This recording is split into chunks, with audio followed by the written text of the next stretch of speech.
Introduce Mr. Shankaran. Okay, so thank you, Shankaranji, for joining in the session. So we are late by maybe 8 minutes. So we'll cover it up so you have time. So let's give a quick introduction. The topic we are talking here is we are talking about optimizing warehouse layout and operations for maximizing efficiency. I think this is one of the best topic we can hear from Shankaran. Okay, so Shankaran, just to give a quick introduction, Shankaran is a highly accomplished supply chain leader over 20 years of experience in planning, managing end-to-end supply chain operations. Noted for driving cost savings, productivity enhancements, process improvement, and revenue growth across diverse industries. Led supply chain for reputed companies in UAE. And Shankaran sir is joining from UAE. So welcome, Shankaranji. Please take up and very interesting insights. We were just waiting to hear from you. Yeah. Thank you, Abdul, for the introduction. And good morning, everyone. I hope you had a good session. And the topic that has been interested to me is certainly interesting. And I don't know, I'll try, the time being limited, I'll try and do as much justice as possible. Just bear with me. Yeah, we can hear you. Can you hear me? 1 second. Yeah. So you can share your screen. Yeah. 1 second, I think I'm having some minor issues. Just a minute. Take your time.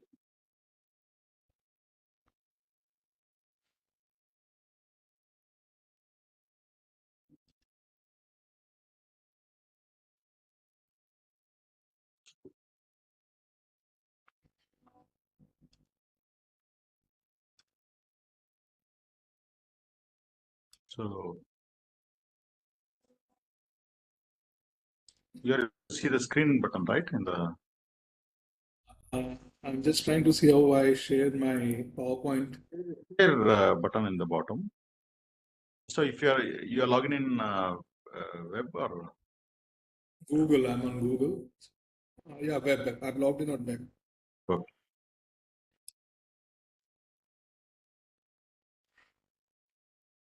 Just bear with me.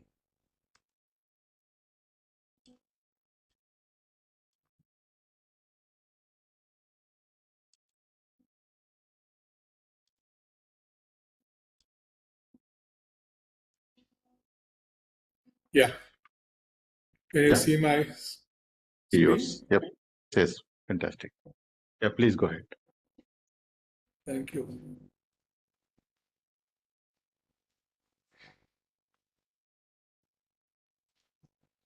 All right, gentlemen, ladies and gentlemen, once again, good morning to everyone.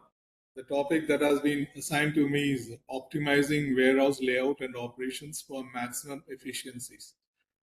As Mr. Abdul had introduced me, I am a supply chain professional with end-to-end expertise, and of all the functions in the supply chain, I strongly believe everything begins with the warehouse.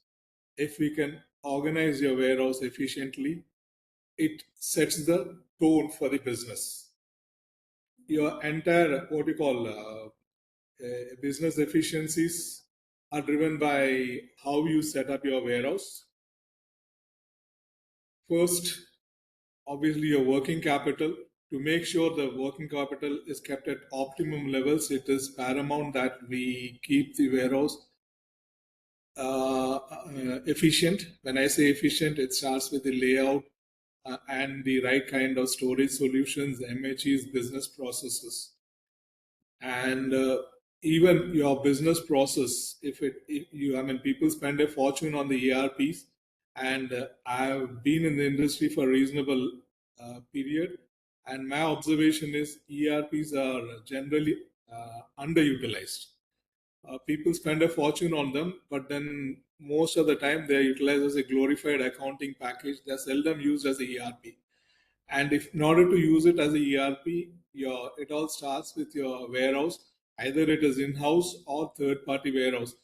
If the information that is coming from the warehouse is precise, then you can automate the entire ERP and make extensive use of the ERPs. So that is an area which is often undermined, and people need to focus more on the importance of setting up your warehouses properly. Again, it also ensures that your inventory is visible and you have absolute control of the inventory. I am from an FMCG background. I have close to 13,000 SKUs in my distribution hub, and there are products with 3 days shelf life up to 3 years. And in the food industry, we have this shelf life, and we have to make sure that the products are sold before they expire. Not just expire, even the stores have shelf life criteria. Ideally, they do not take anything below 50% shelf life. And on an average, I get 85% shelf life when the products arrive at the warehouse, which means I have a buffer of 35%. Within this 35%, I have to make sure the stocks are liquidated. So it's a balancing act. I have to be on top of my toes all the time and make sure the inventory levels are maintained. And for sure, we operate in a dynamic environment, and there will be mismatches between the forecast and actual sales.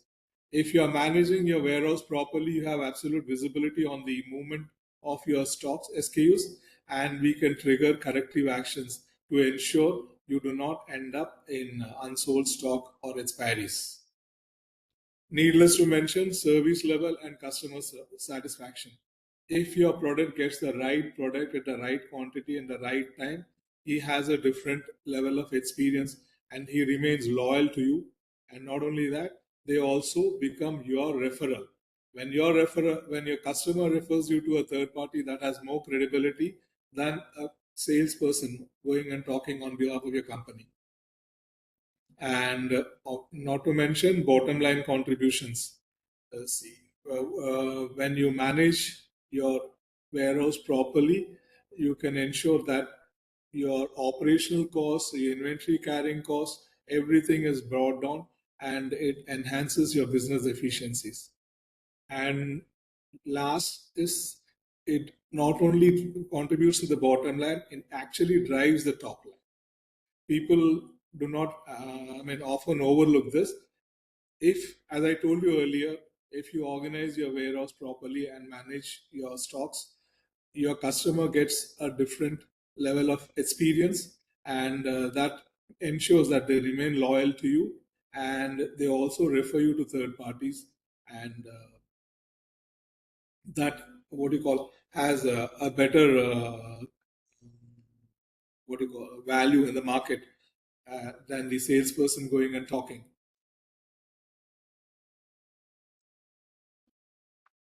Now, I'll emphasize on various aspects of the warehousing.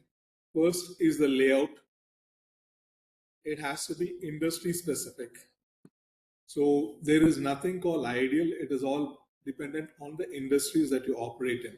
I am from an FMCG industry, and even in the FMCG industry, Shankaranji, we can see only the first page. So are you moving the slides? Yeah, I'm moving the slides. Oh, no. This is static. Please, can you just check? I don't know.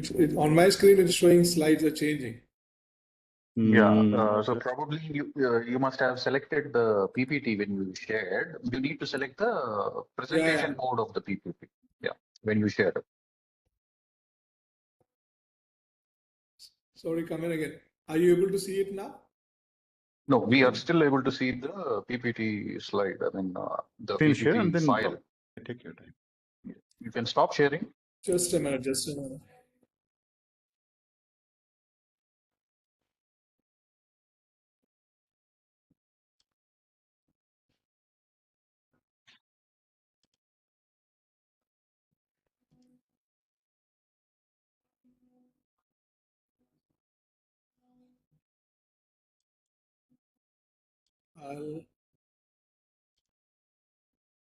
Yeah, now sharing is stopped, you can reshare it.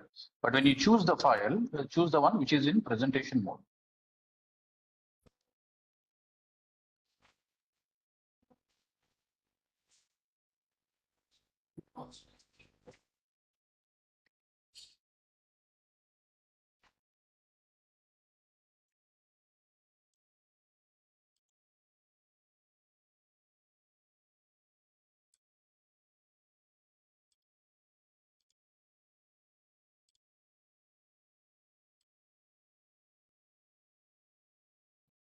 Yeah, you got it now.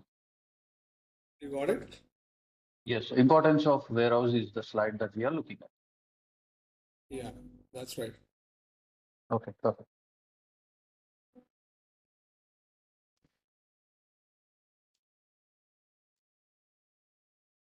Just a minute, let me see.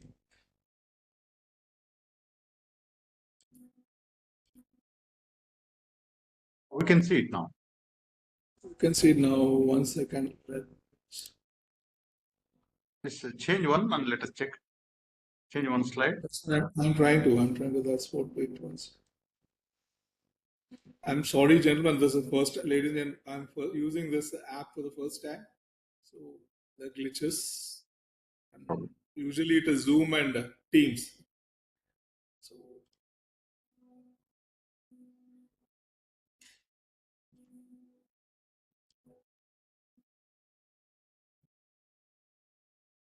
just a minute.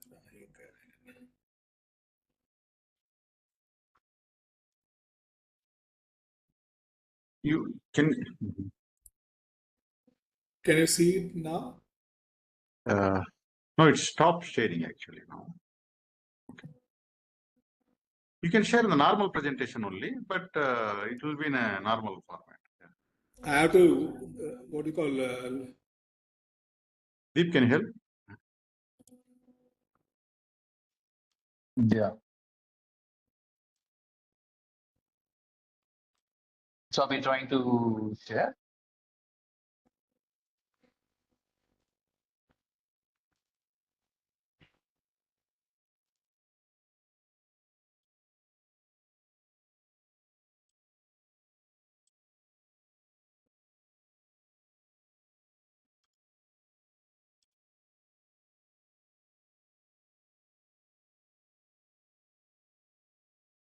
Shankaranji, just over WhatsApp or so, you can share it from our side. no. If I give you, what do you call, remote access, can you sort it out? Yeah, you can request for access.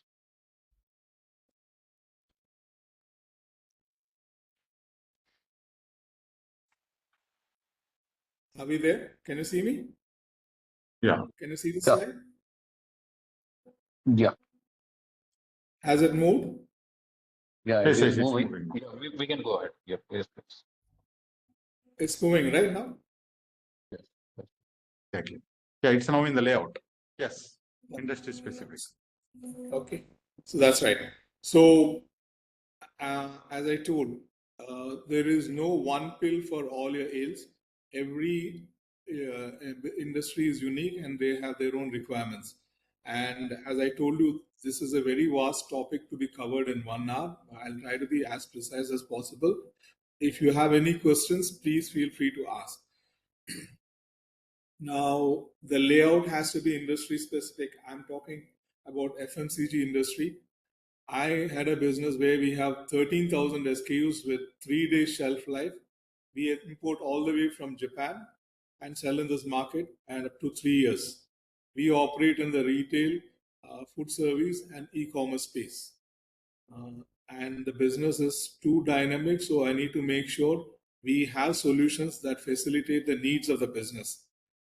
We are on a very narrow ale storage solution. A very narrow ale storage, it helps in extremely high level of efficiencies in terms of health and safety and inventory control.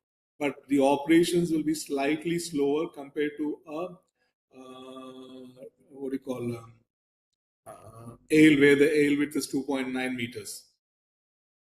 So there, in our operations, we are very flexible. We sell by pallets, we sell by cartons, we sell by outers, piece, and even by weight. So we need to make sure we have solutions that can facilitate these kind of operations. So we do the picking from ground and level 1, and the warehouse has 6 levels. The level 2 and above are meant for storage. So this is usually the practice in the FMCG industries.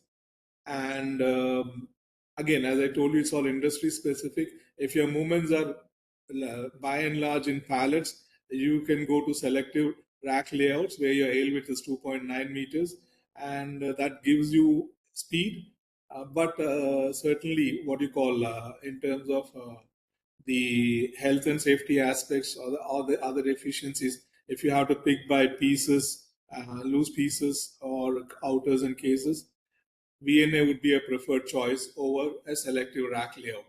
Then you also have this double deep as well as drive-in racks and various other kinds of layouts. It's all industry specific. You know your industry better, and based on that, you need to decide the right kind of storage solutions. And having said that, even your racking, the way you set up your warehouse, often people set up the infrastructure and then do the racking, which is a grave mistake. You're supposed to do your rack layout and then work on the civil structure. When I say civil structure, mainly the flooring and your columns.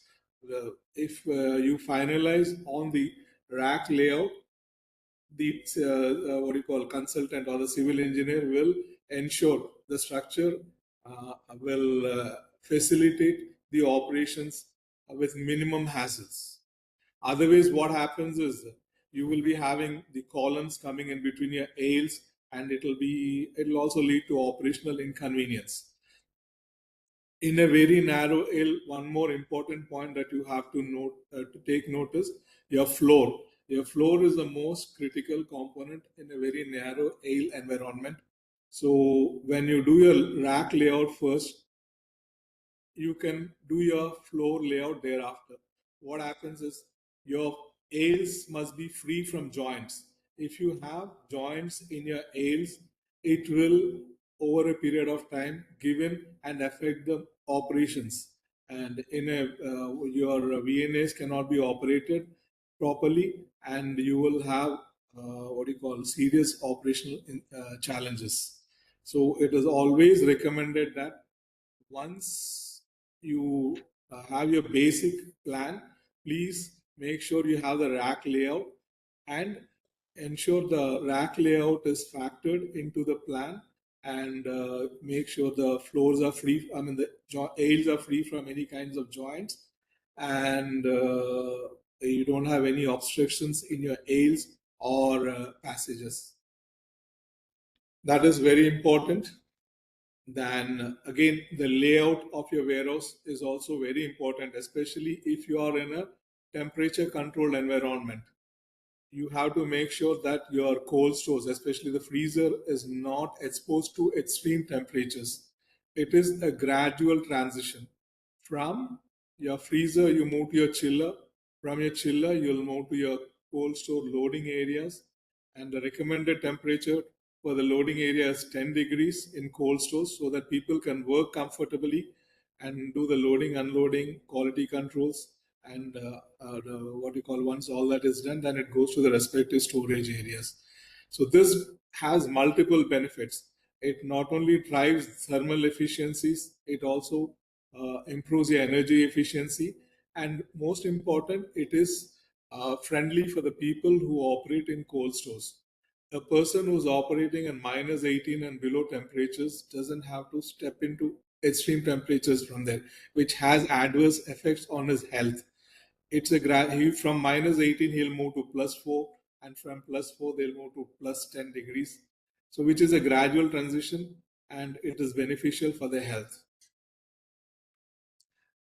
Then you have to make sure that you have what you call the sufficient number of docks. Again, another what you call trend that I have noticed is people assume that if you have a warehouse, you need to have as many docks as possible. I've seen plenty of warehouses where it defies any kind of logic. They just set up docks because they have space.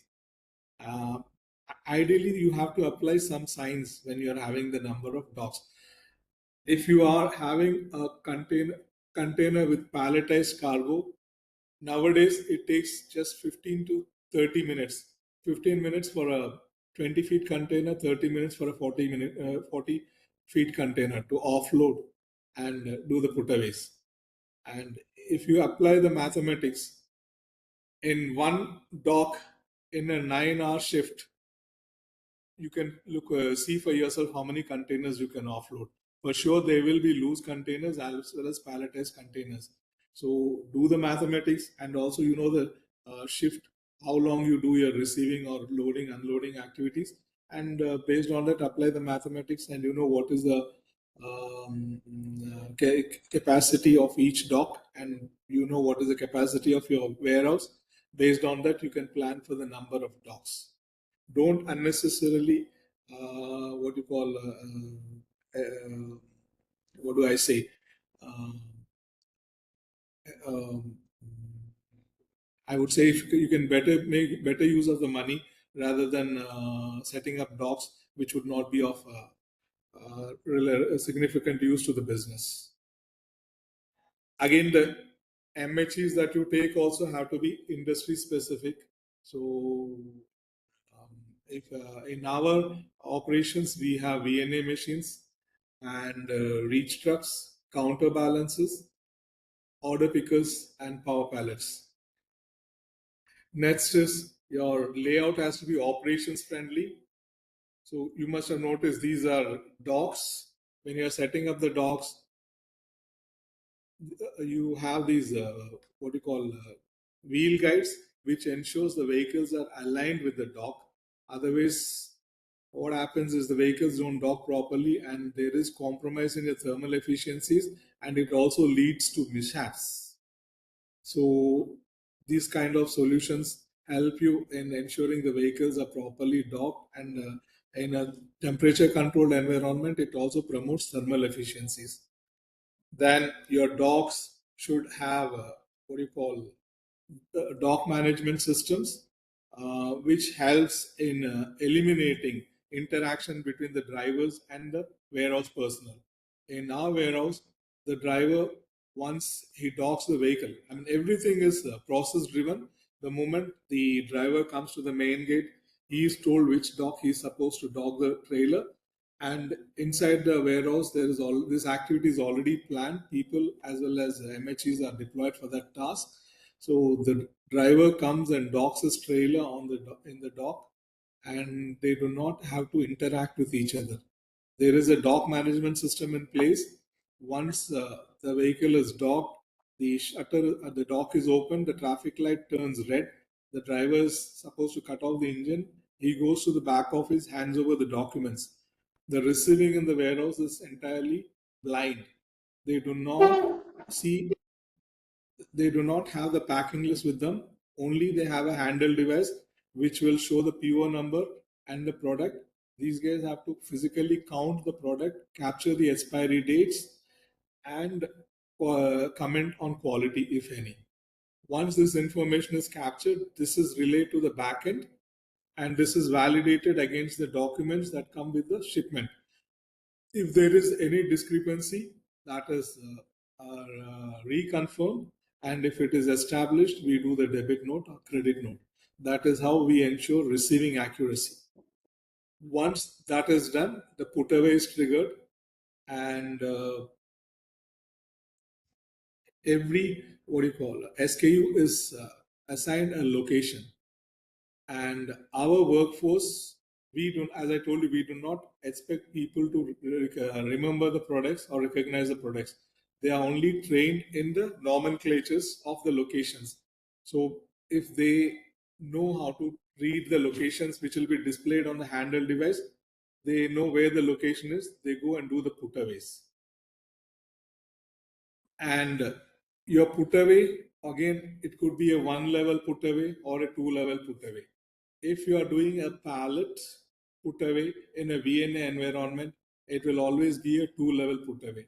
You will be having the power pallets or the counterbalances. That's a forklift which will be doing the put away, first level put away from the staging area to the pick and drop station. And from the pick and drop station, the VNA reach truck takes it and places in the final location. Whereas if the product comes in crates or tots, they can go on a 1-level put away. Similarly, if you are not operating on a VNA environment, if you are in a selective rack, you can go for a direct put away. Please feel free to ask questions if you have any, as I keep taking this. And another thing is health and safety compliant. The facility has to be health and safety compliant. You need to make sure there is enough lighting so that people can work comfortably. And during the daytime, it is recommended you have skylights. And while designing, again, as I said, after you do the rack layout, you're supposed to do your roof layout. And your skylights, it is always recommended that you have them between your aisles so that you get maximum light. The light doesn't go unproductive. It doesn't fall over the racks. It falls directly onto the floor through the aisles. This is something that should be taken note while designing your layouts. Similarly, you need to have walkways for people so that they do not crisscross or walk through the MHE paths. And again, as this is one more thing, cold store layout, which I already discussed. When you are designing your cold stores, please ensure it's a gradual transition. Do not expose your freezer to extreme temperatures. It's always recommended that from the freezer you move to the chiller to the cold store loading area, and then to the ambient section. And in our facility, we also use high-speed doors, and these high-speed doors are triggered by sensors. So they are sensitive only for machine. When a machine passes, it opens and closes on its own. For people, you have to use man-entry doors. And this, again, I told you, promotes thermal efficiencies. For you to get a,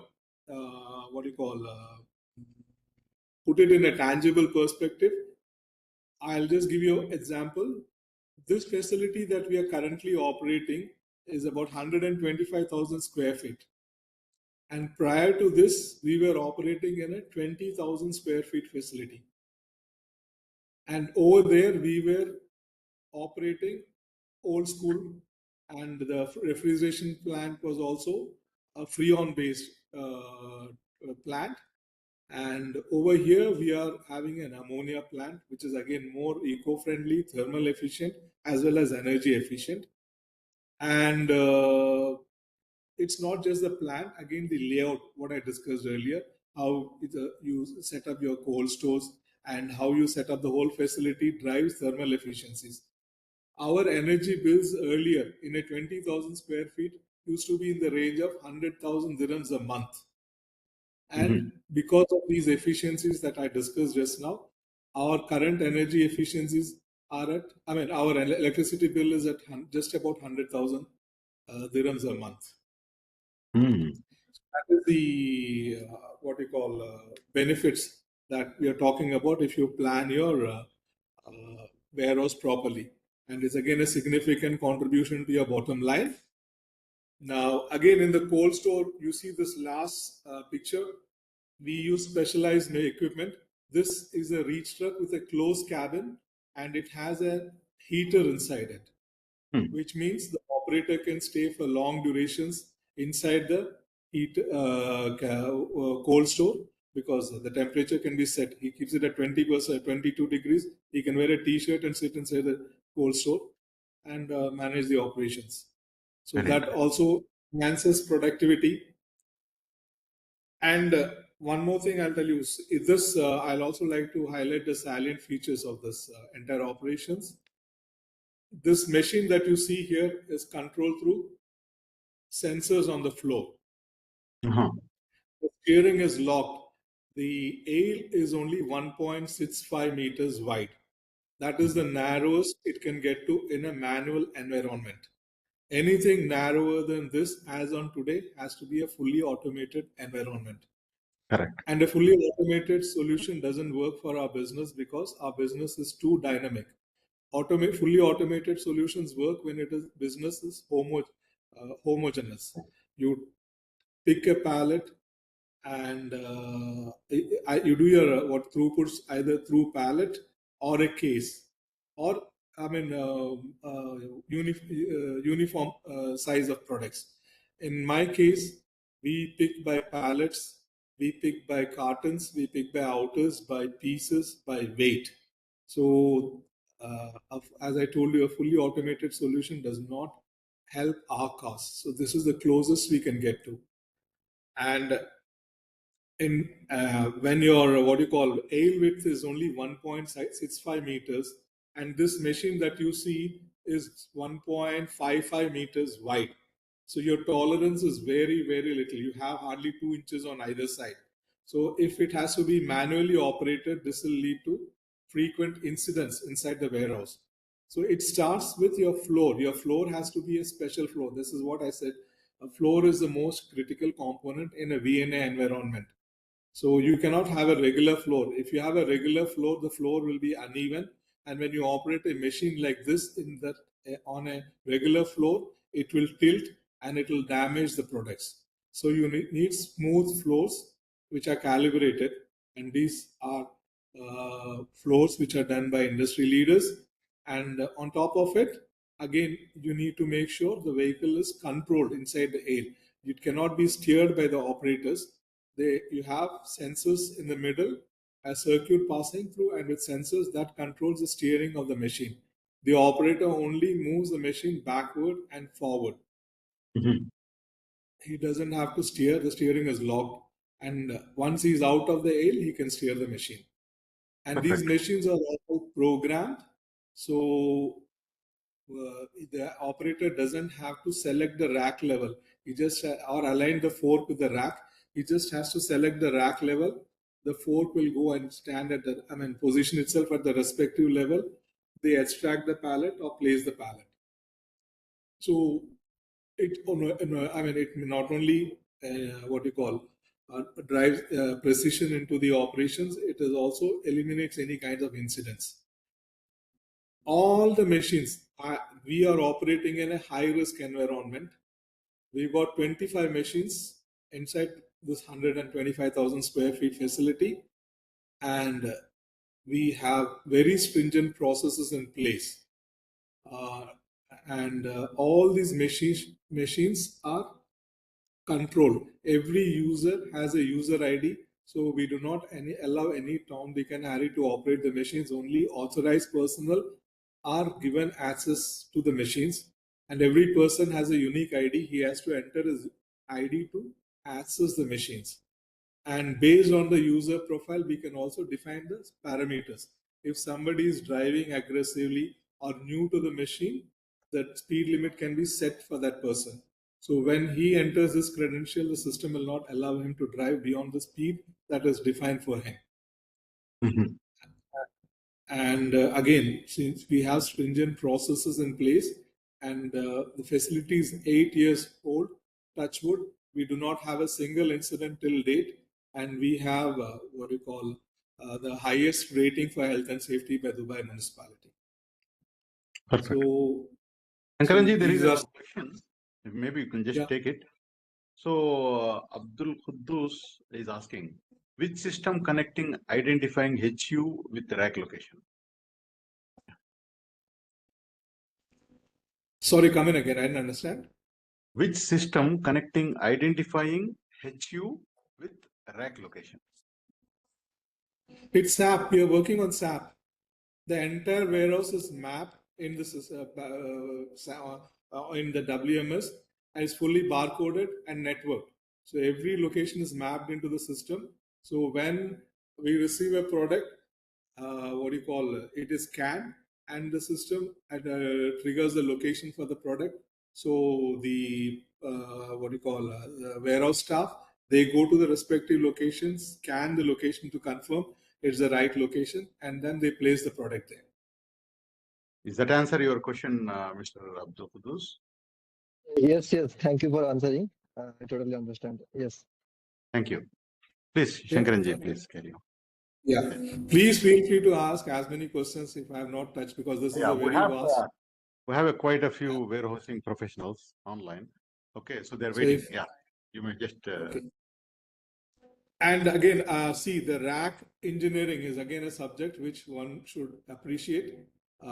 See, I have been to many warehouses, people talking, what do you call, when I say that the way the loads are placed. So in some warehouses, they do not. They insist that the heavy weight object should be placed down and the lightweight top, in order to ensure the center of gravity is maintained and the structure is more stable.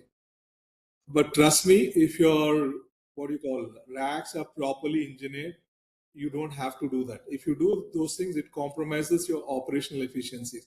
That is why please ensure you are with the right partners, and a properly engineered rack will ensure you can place any product anywhere.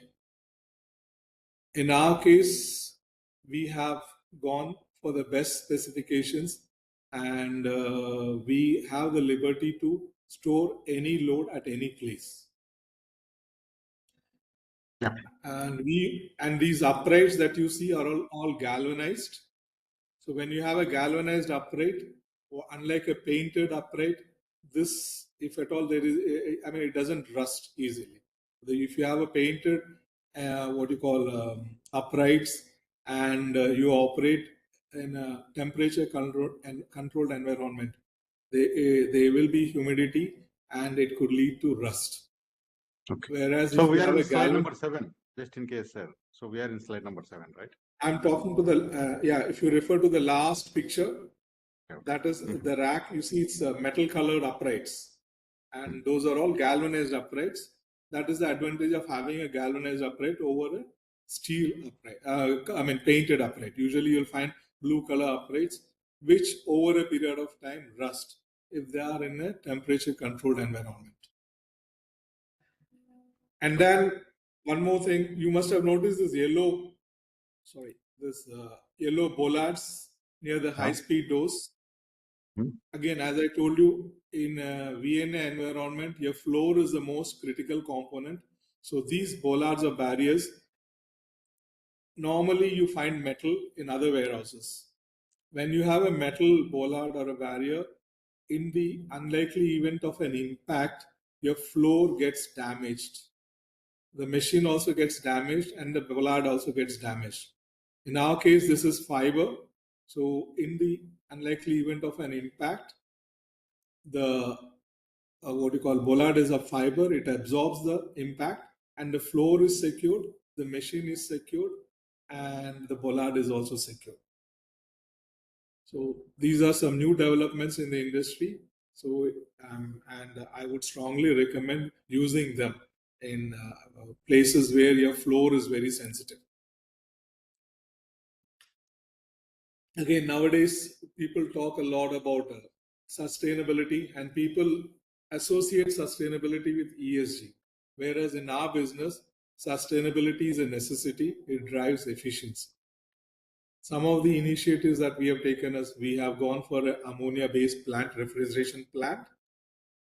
And as I told you, ammonia is more eco-friendly, energy efficient, also thermal efficient. And the plant can be monitored 24/7 and controlled also. Every section has a standby processor. So in the unlikely event of failure of equipment, I have a backup. And the entire data can be stored for a year. So if you want to go back and look into your historical data, you can always go back and see. And some initiatives we have taken is, you see this black pipe on the second picture image here in the slide. That is a pipe which collects the water that is condensed by the plant. This plant can condense up to 6,000 liters of water in a day. And this water usually gets wasted in many places. Here we collect it and it is all stored in a sump. and that water is recycled and we use it for irrigation. So this greenery that you see here is all through recycled water. And some other measures that we have implemented to promote sustainability is in the distribution, all our vehicle refueling happens in-house. In the past, vehicles used to go to the fuel station and we used to lose on an average 45 minutes per vehicle per day. This is precious time which should be used for deliveries. We end up in the fuel stations and my entire fleet is refrigerated, which means once the ignition is turned on in the morning, it will continue running till it comes back to the hub in the evening. So that is again, we are wasting fuel. And right now, all the vehicles are refueled during the night time when the vehicles come back to the facility. And early morning when the drivers come, all the vehicles are refueled, so they don't have to spend time in the fuel station. And that time can be utilized for deliveries. And not only that, if I have to put it in a tangible perspective, 45 minutes on 60 vehicles per day turns to 900 trips a year, which means I have put 900 trucks off the road in a year by initiating this measure. Then we are also into solar.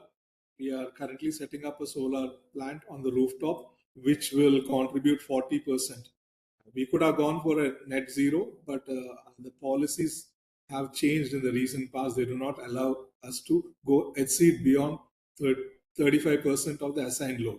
So the assigned load beyond, if I talk about 35% of assigned load, we are looking at about 40% contribution from the solar system, and that will again promote sustainability and also promote business efficiencies.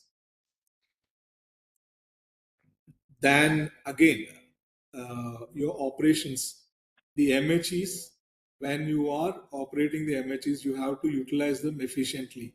If it is going into the racks, your return trip, if at all there is something that has to be picked, it can be utilized so that you eliminate a second trip. And this again converts into not only what you call it not only promotes sustainability, it also promotes efficiencies. The industry average for a battery in a what you call warehouse is about 4 to 5 years.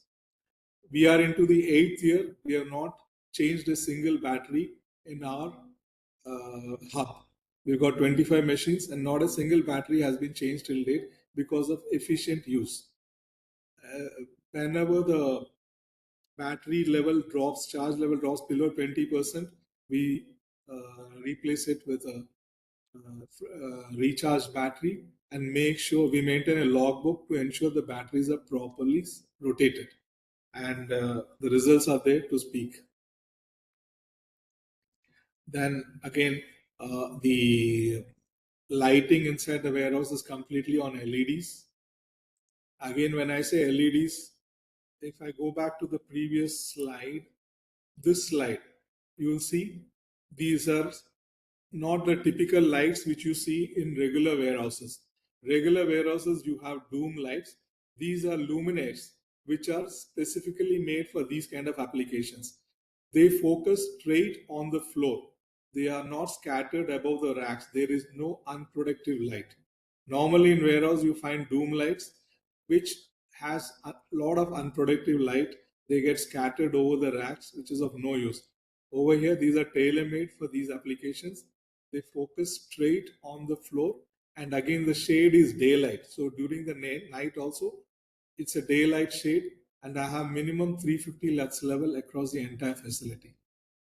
So these are things again that drive efficiencies. We've also gone for sensors. So when there is no activity, the lights get turned off, and if there is activity, they turn on. And it again has its own benefits on the business. Next, we need to focus on the resources. When I say resources, people nowadays with technology, the warehouse culture and environment has changed. In our warehouse, if I have to hire a person, how we screen the candidate is, we ask him, do you have a WhatsApp account? Do you use WhatsApp? Do you have Facebook account? Purpose behind asking this is, we ascertain, we make we get to know whether he can use a smartphone. So when a person who uses smartphone, it is assured that this person has reasonable logic and analytical skills. And we operate in a process-driven environment, so we need people with this basic logic and analytical skills. So that is the basic criteria we evaluate candidates who come on board. And the workforce we have is all Gen Z. The average age limit is 20. Age of our workforce is 23. So it speaks for itself. So we make sure they understand the process, respect it, and appreciate it.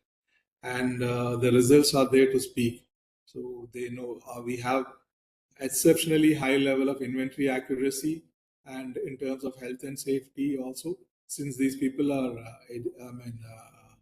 they appreciate the importance of process and systems. We operate in a very safe environment with zero incidents. Next, come to the MHEs also. Based on your inventory need, you need to go for the right type of MHEs. So in our case, we use very narrow ale reach trucks and reach truck counterbalances, order pickers, and power pallets. These order pickers are also innovative. We were the first to launch in this part of the world. They come with 1.2 meters hydraulic platform, which raises up to 1.2 meters, so that they can pick from level 1. That is how we have the liberty of picking from level 1. And level 2 and above is for storage, that is taken care by the VNA machines.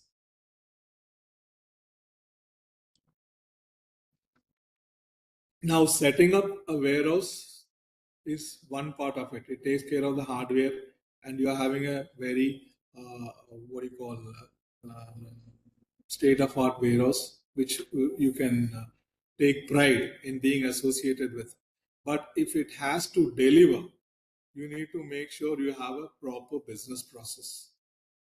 This is paramount. Only then the warehouse will deliver. So you need to have a blueprint which clearly defines each and every activity inside the warehouse. You're receiving, how do you ensure you're receiving accuracy? I just gave an example of how we do the receiving in our warehouse. Similarly, your inventory management, how do you ensure the inventory is properly managed? Your do you have perpetual counts? And are you placing the inventory at the right locations to drive efficiencies? And similarly for outbound also, do we have the right process in place to ensure delivery accuracy? In our case, we do the picking by consolidation.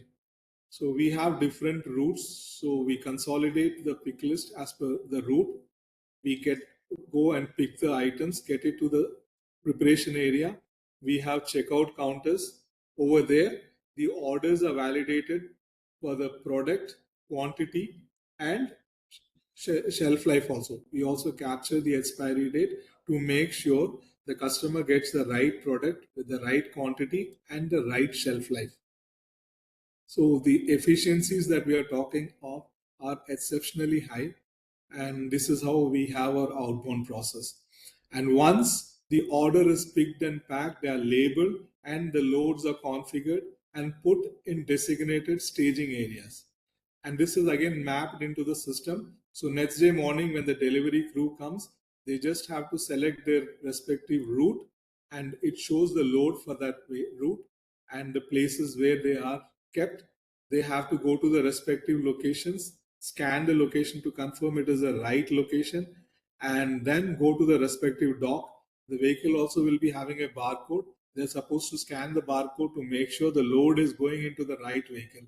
And this way we ensure visibility and control into the operations. So if a customer calls us and finds out, would like to know what is the status of his order and what has gone into the order, everything is there live on the system to share with the customer. And once when you have this process, it is pertinent that the team is comfortable with the process. You need to, obviously, you need to have people with the right set of skills, and then their process should be user friendly. They should be comfortable with the process. Once that is done, please get it audited to make sure there are no conflicts and it is system friendly. And then roll out the blueprint. So this is your foundation. Only after this, you should be looking out at your WMS or IT solutions. These solutions will deliver only if you have a proper blueprint. And then you have to evaluate the IT products. Do they have the capabilities to fulfill the needs of your business? Then evaluate the partner who's coming on board. Do they have a good domain expertise? Do they understand the nuances of the business? And at least are they willing to upskill their capabilities, and are they coming with an open mind? Because we are not living in an ideal world. For sure, there will be people with limitations, but all that matters is are the people who are coming on board willing to adapt and learn. And another key important aspect of in implementing any software, it's not just WMS, any software, is your master data integrity and entirety. Please make sure whatever master data is being compiled is absolutely precise and correct and complete. If it is complete, you can make use of the system. It will help you in utilizing the system efficiently. Next is transactions propriety. So people who are doing the transactions in the system, they should ensure the transactions are properly registered. Otherwise, what happens is later your data gets compromised and your reports will not be able to do justice to the needs of your business. These are important. These two aspects, whenever you're implementing any software, this appears to be a mundane exercise, but it is very integral for successful implementation and utilization of any IT application. Your master data integrity, entirety, and people who are doing the transactions on the system, they must ensure that the transactions are properly posted, which means you need to only assign the task to people with the right set of skills. And housekeeping is very important in your warehouse. So we start off the day with toolbox talks, and then we do an FOD exercise, make sure every product, every item in the warehouse is assigned to its respective place, and there is a housekeeping team, including the operation staff. They are assigned to each and every area inside the warehouse. What do you call? Every section, few aides are assigned to a particular person, and these are inspected on a daily basis. And we promote a healthy environment. Whoever keeps his aide the cleanest or whose section cleanest is recognized and rewarded. So that becomes a positive element in ensuring you have proper housekeeping. And we also emphasize on 5S. And MHE maintenance also is again important. All the batteries are charged in designated areas. They are not kept in the storage area. Our storage areas order free, dust free, and temperature control. And we have dedicated area for the maintenance. And when you maintain your MHEs properly, they remain clean and they do not compromise the environment inside the warehouse.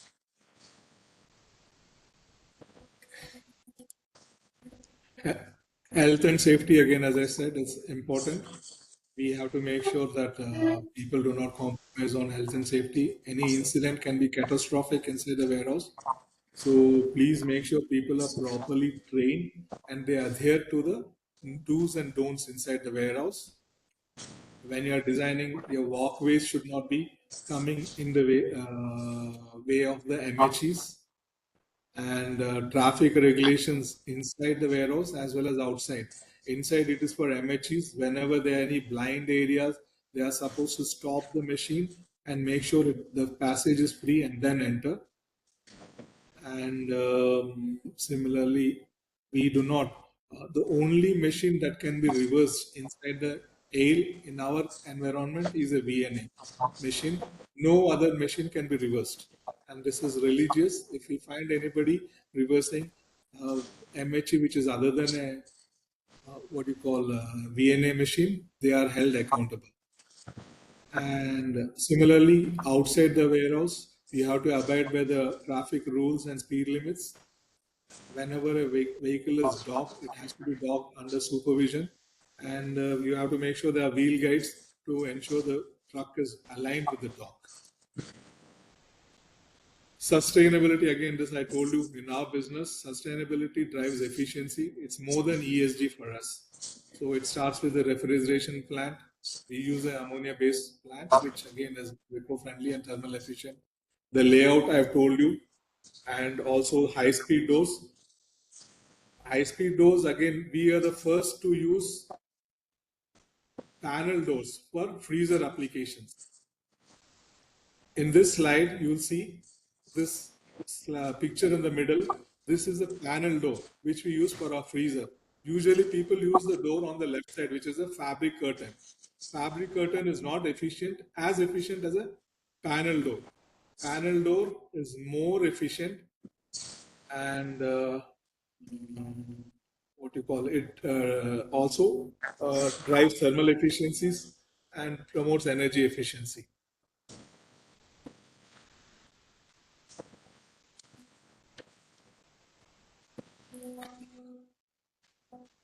Then LED lights with sensors is something which I've already discussed. We also use skylight during the daytime. Right type of lights is what I told, the luminaires, which we use inside the ales. Batteries are properly managed, so it not only enhances the shelf life of the battery, and your battery is a critical component when it comes to your costs. So if you extend the shelf life of your battery, you are also contributing to the bottom line.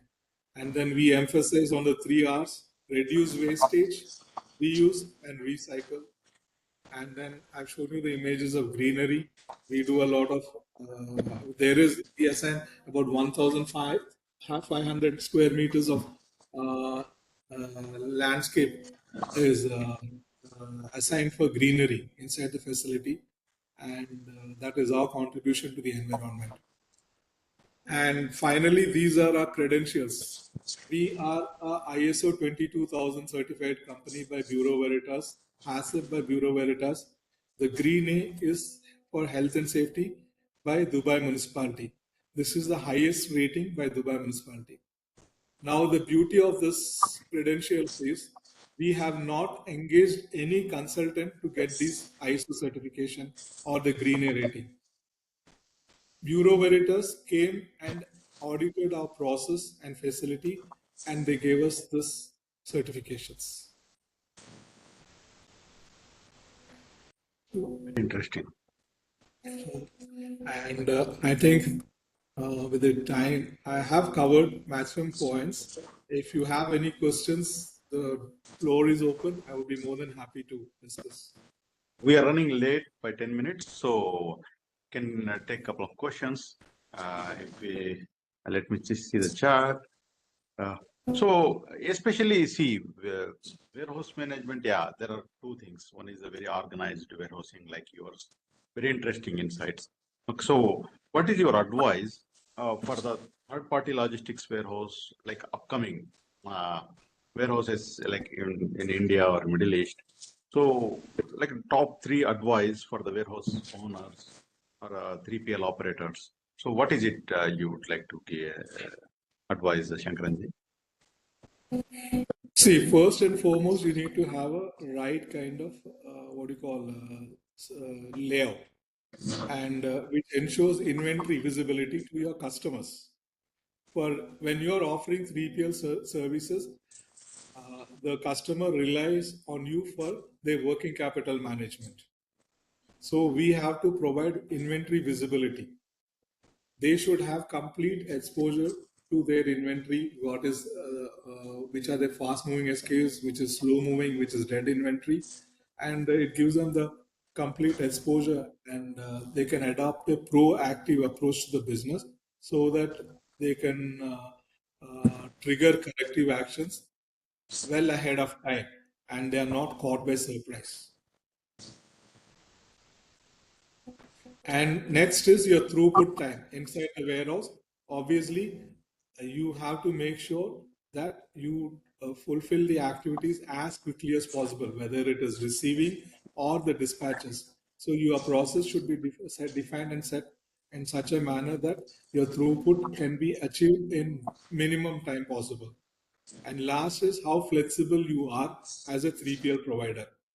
If you can accommodate your customer 24/7, that is an ideal case scenario. So there are companies which say that receiving activity happens only during this period of the day, and dispatches happens during this period. So, and often what happens is there is no proper planning. My experience in this part of the world is in my supply chain, we do not have surprises. Every activity is pre-planned, so we know what is going to happen across the entire supply chain, and we are well prepared for it.